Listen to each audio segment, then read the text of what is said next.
fancy meeting you here. Come on in, I'll give you the tour.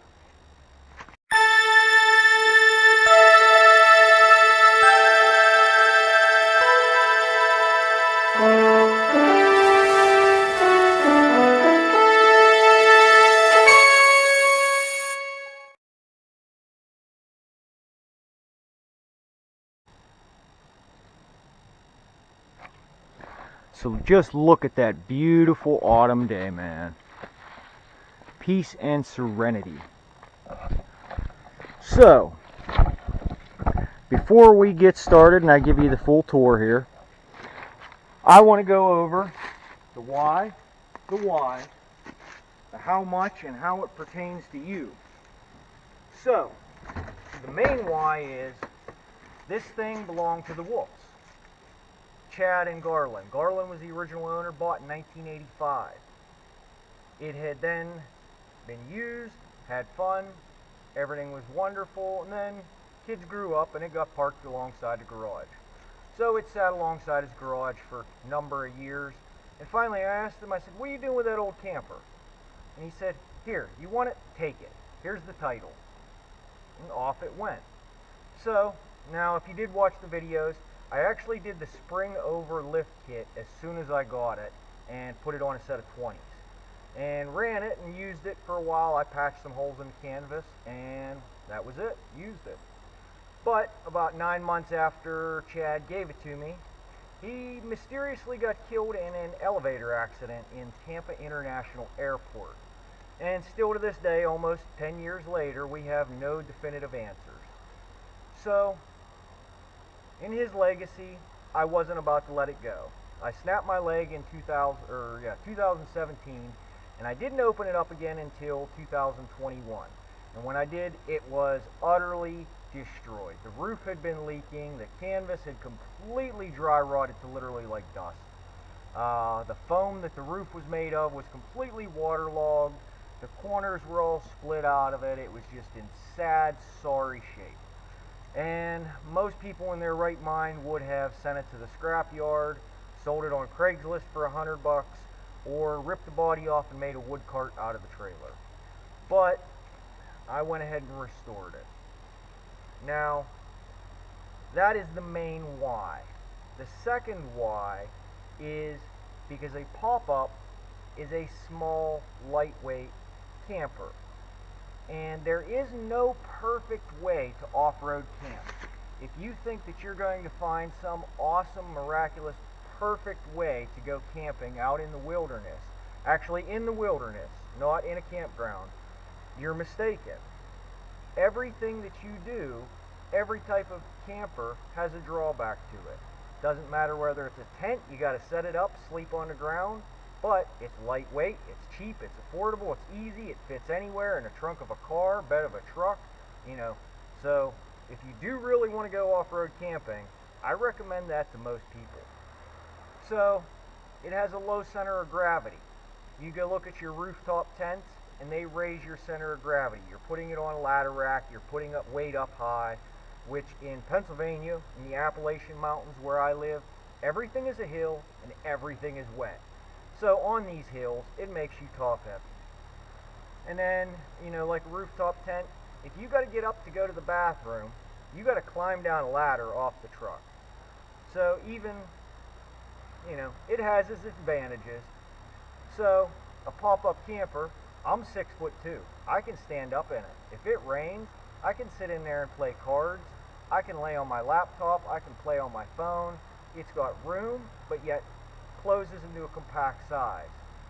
So my other kind of ideal choice would be like a little Scotty camper, because it has hard sides and I'd be able to heat it. And this is great other than the higher center of gravity. Now you could counteract this, wider axle, actually putting a weight at the bottom of the camper. There's, pluses and advantages to everything you do. So, but I am happy with the pop-up camper. It's got space, I can stand up in it, it's got a table in it, a place to sit down, a place to lay down, and then also, I upgraded it. I put a solar system in it, battery bank, power inverter, water pump, and now I have the amenities of home in an anywhere package. And it's just, what more could you ask for? So I'd be lying to you though if I'd say that towing a trailer off-road is a good idea. Towing any type of trailer off-road is pretty much a horrible idea. So when I say off-road, I mean I'm in a beautiful scenery. You've seen the intro. You've seen where I took it up hills, through creeks, you know. But it's not much more than gravel, dirt roads, and you have to know what you're doing. Because when you do get stuck, or something happens, you get in a tight spot, having a trailer doesn't make it double as hard that you would think. It compounds it exponentially. Having unsprung weight with no drive makes things so much harder.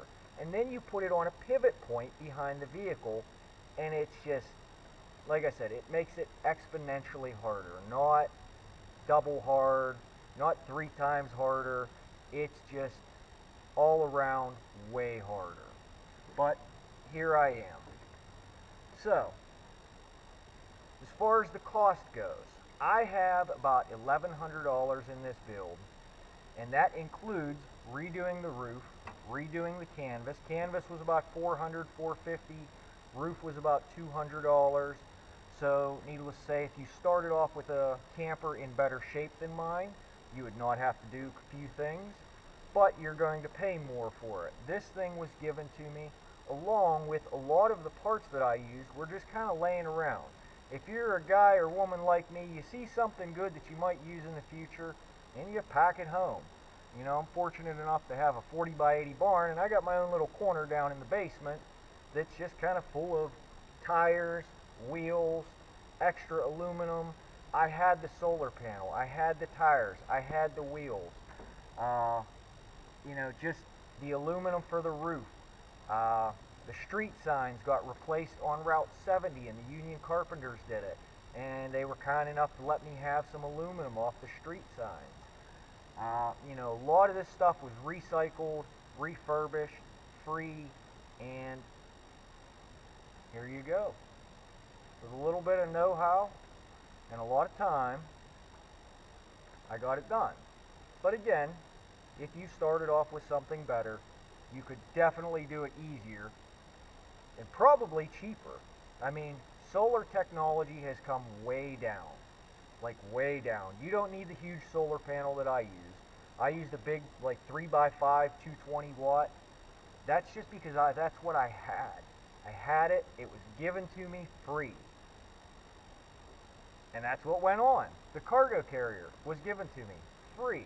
So that's what went on. And I almost did go buy a cargo rack for it, an overland cargo rack, but I didn't. But, so, I'll quit talking, and I'll give you the tour and show you all of what I did and how I did it, what I'd do again, including all the solar and everything.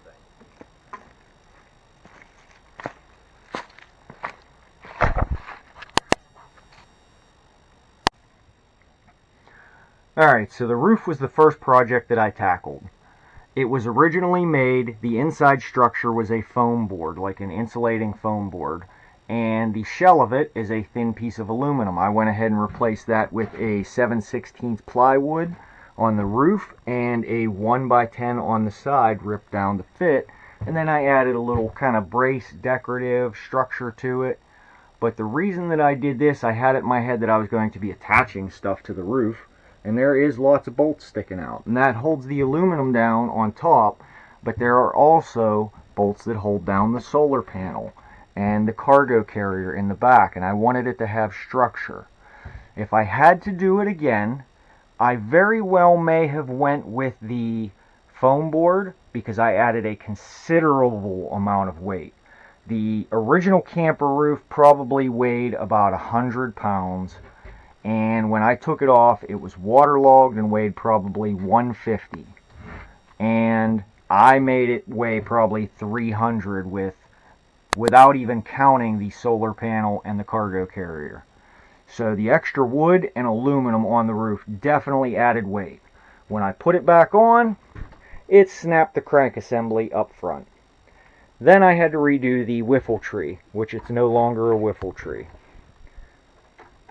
So, yeah, the roof is solid, but much heavier. And I had to accommodate for that. Like I said, it originally had a wiffle tree. The crank handle was right there, and I replaced it with a Harbor Freight 2,000-pound worm gear crank going straight back to the hoist assembly in the middle of the camper. So the second project that I tackled was the canvas. The canvas was also in utter ruins. It had completely dry rotted away, and there was holes everywhere. So, on the cheap, I went to Harbor Freight and got these olive drab green canvas tarps. And there's a couple reasons I did them. They are easily available at any Harbor Freight. It is decent canvas. It's green. I didn't want the white. And all the material that I can find online, the max width on it is 54 inches. So anything above that, like this panel here and up to the roof, I would have had to have sewn two panels together, where the tarps are actually 72 inches. So I actually had to cut them down to fit. And I didn't have any splice seams, you know, like right here at the 54-inch mark. So then the vinyl roofing, I ordered off of Amazon. It is simply marine vinyl. I don't know the thickness of it, but I chose brown, kind of green, brown, black look, you know. Not quite camouflage, but along those lines. And this was the first panel that I did, and I say that I'm going to redo it, but I honestly probably never will. I just wanted to see that I could actually do it, and I did that with a Harbor Freight Speedy Stitcher. And then as I progressed, I went and got a sewing machine and did it nicely. But I took the time to go ahead and hide all my zippers. I dismantled the original canvas and took out all the zippers for all the windows, all the rubbers that hold it on. So you get a nice factory door seal.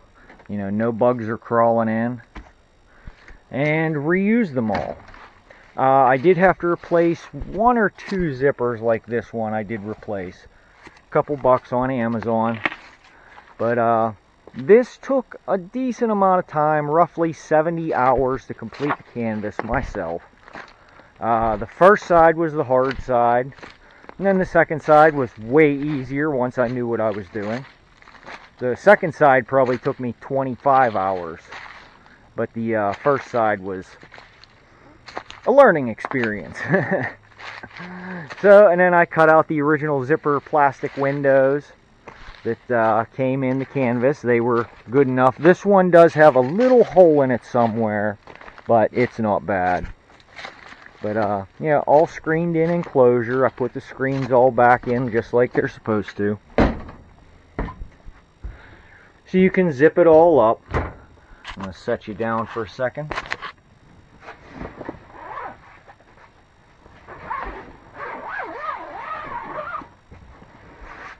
But again, if you bought a nicer camper than mine, you don't have to do these things. But it come out really presentable.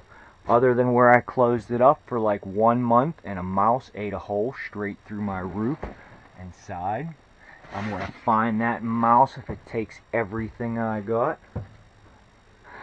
But yeah, so like I was saying, all the factory rubbers were used for the mounting points and everything. All the zippers are original, except that one. Maybe one other one, I don't know. Can't remember now. But the canvas come out surprisingly good. And then I did the interior in the same, and it's actually not a rough canvas. It's way better than the 80s looking burlap stuff that was in here. So that was the canvas.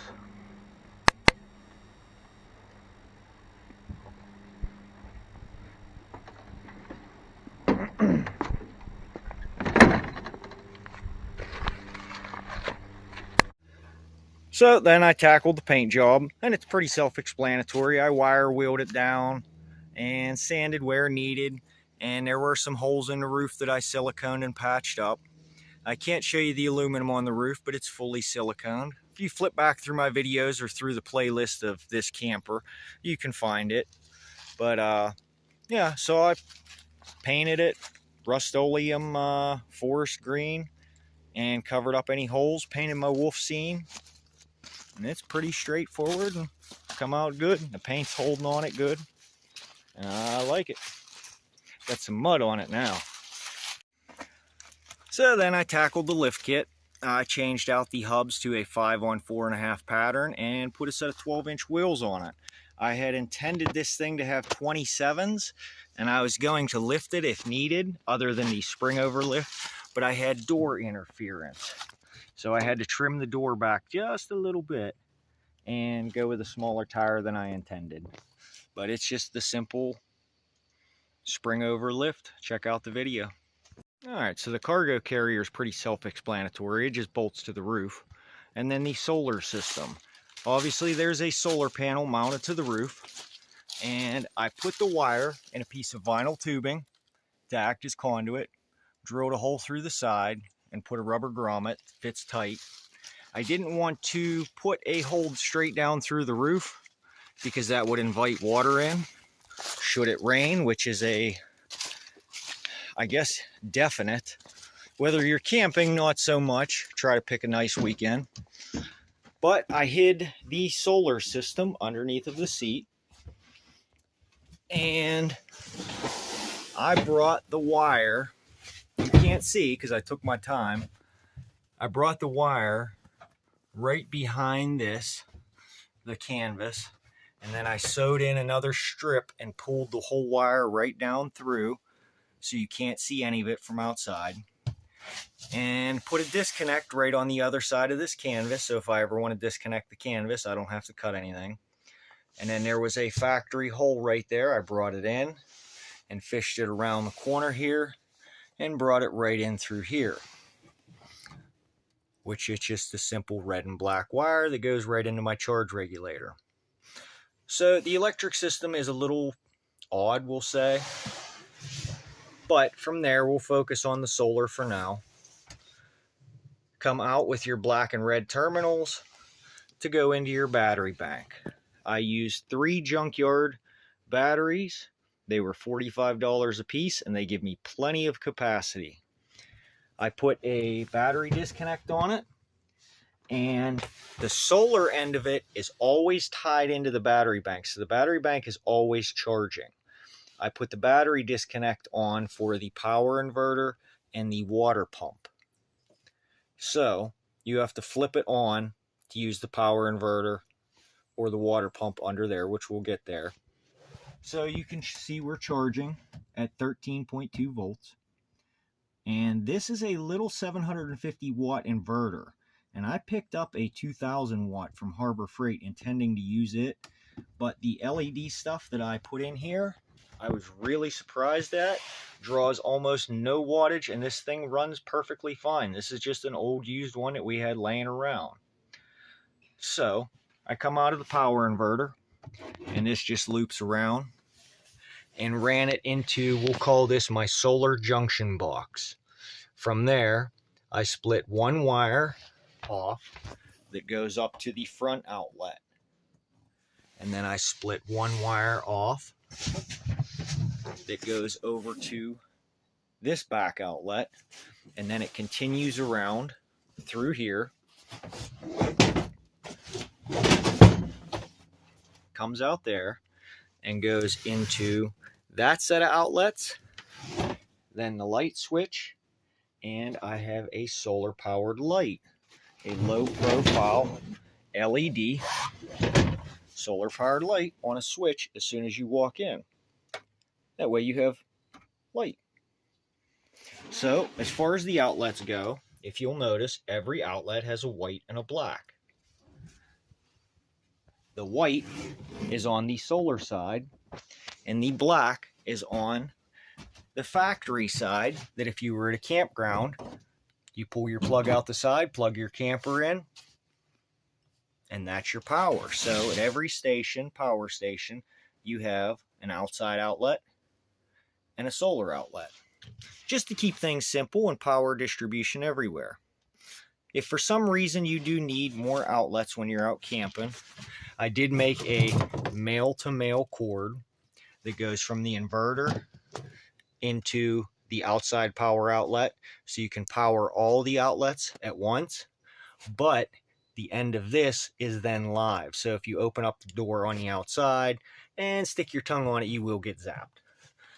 Male to male is kind of frowned upon, but it's for me and I'll be the only one using it, so I don't care. And that's the AC power junction box that I split everything off of. So the other big addition to this was plumbing and a water pump and water tank. So I just got a little, it's either a 10 or a 12 gallon poly water tank. Built a little frame for it to fit under here and ran all new plumbing. And I actually used 1/2-inch PEX valves with 3/8 tubing and hose clamps. But if you want to run the factory hook a garden hose up to it outside, you can. You just flip the valves around and it'll run off a garden hose. If you want to run it off the water tank, you flip it as they are now. You hook a garden hose up before you leave and just fill it until the water fills up the tank, and then it will then run out the overflow tank or overflow hose and out the drain, and you'll know when the tank's full, and then stop adding water. And it is ran on the 12-volt DC water pump, which I did not put any water in here because we're going into winter and then I'd have to winterize it. But it is on this switch right here. You can hear it. It makes less noise when there's water in it, but like I said, I'm not putting water in it because we're into winter. And the cabinets are just rebuilt. You know, made a real wood top, got rid of the plywood. And if you notice, there is stuff all over the bed. That is cayenne and red pepper to keep the mice out. Hopefully it works. But yeah, other than that, as I said, LED lights. If you look on the power inverter, it shows you a wattage draw. There's your wattage draw. So if I flip on this light, it's a 750 watt inverter and it's not even reading on it. So let me get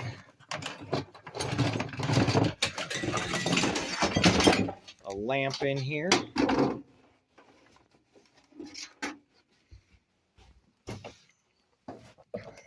Alright, so my lamp is on, LED lamp with built-in cell phone USB. And then that light's on. Let's check out. Still not even registering. So let's plug in our fan.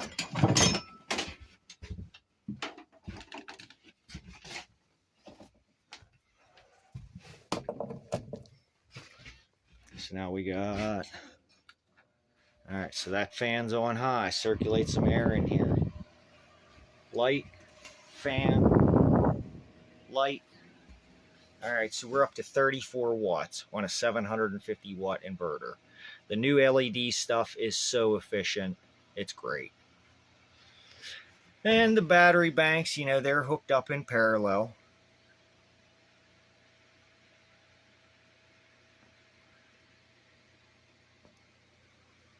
Just 3 junkyard batteries. Pretty neat, huh? So that's basically it. Canvas, roof, new electric, solar, water tank, pump. Yeah. And I got myself an off-road camper that gives me scenery like this. Yeah. All right, I got to close up. I'm almost out of daylight. It's fall.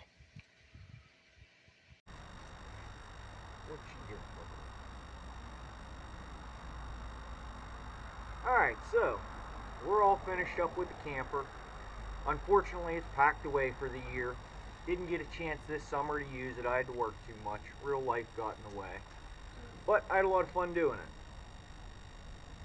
Got to save a piece of Chad in the process.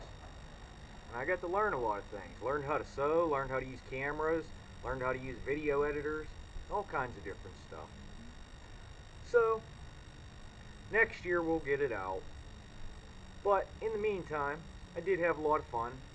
And even though I'm not, some big YouTuber, I'm going to keep on YouTubing. So if you like this, go ahead and subscribe. Hit a thumbs up, leave a comment. I already got my next project lined up, and in my head, I got a dozen more or more than that.